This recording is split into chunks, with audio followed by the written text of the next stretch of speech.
Pastor Ed here with Daily Devotions for Thursday, May the 4th, 2023.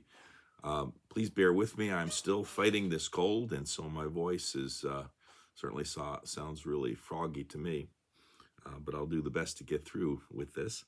We've been talking about and looking at the gospel reading from this past Sunday, Good Shepherd Sunday. It's always taken from John chapter 10. This past Sunday, it was the first 10 verses of that chapter. And we focused on the earlier verses the last couple of days, talking about the voice of the shepherd, the significance of knowing the voice. I want to focus now on the final four verses, particularly the last verse, that read like this. So again, Jesus said to them, "Very truly, I tell you, I am the gate for the sheep. All who came before me are thieves and bandits, but the sheep did not listen to them. I am the gate. Whoever enters by me will be saved and will come in and go out and find pasture. The thief comes only to steal and kill and destroy. I came that they may have life and have it abundantly."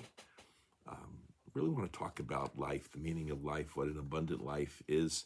Can't certainly do justice even over the next 3 days with that, but just kind of touch on it a little bit. Again, the idea that being the shepherd, but also being the gatekeeper, the sheep pens, if you will, in ancient Palestine just had an opening, and actually, from what I have gleaned from reading in the past, the shepherd actually would lead the sheep in there, and then would set himself in the doorway, and was the gatekeeper, and would keep the sheep from going out, but certainly from predators from getting in. But then he talks about that, that they'll come in and go out and find pasture. Again, the Good Shepherd.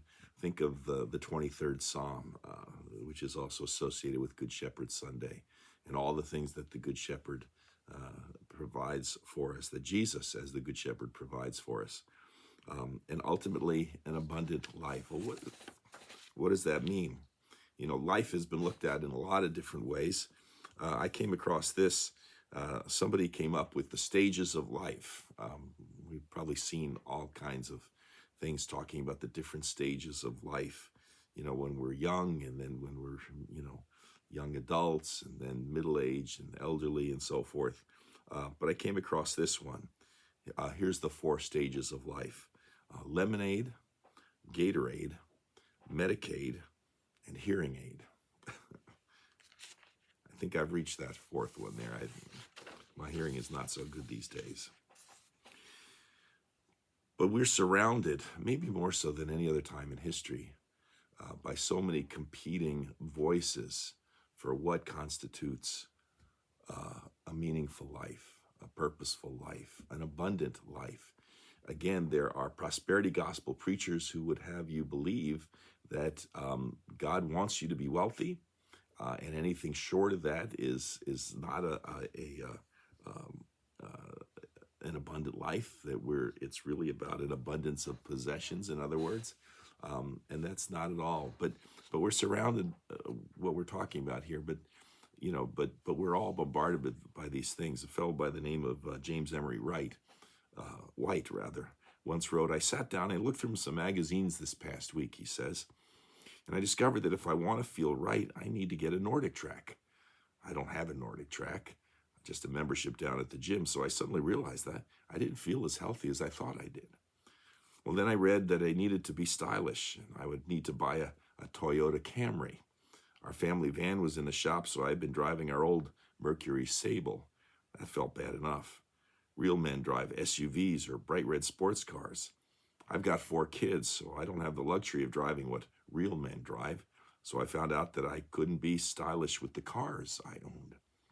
And then I saw if I wanted to really feel the spring season, I had to dress for the spring season. The only place for that was at Dillard's. I knew I wouldn't have a chance to go to Dillard's that week, and suddenly the beautiful weather just didn't seem all that beautiful. I wasn't dressed for it. Didn't get any better. I learned that I needed to be opening my mail with a knife from Oneida. I only had a $2 letter opener from Office Depot. Now even my mail was disappointing. On top of that, I discovered that I couldn't have a good meal if it wasn't in Texas, at least not a meal that would satisfy me. So much for my lean cuisines. Then I read if I wanted to be a man, at least a manlier man than my neighbors, I had to drive a Yardman mower with a Briggs & Stratton engine. At least it was cheaper than a new SUV. I liked my house until I saw the new developments ad. I thought my family and I were close until I realized that we didn't have season passes to the amusement park.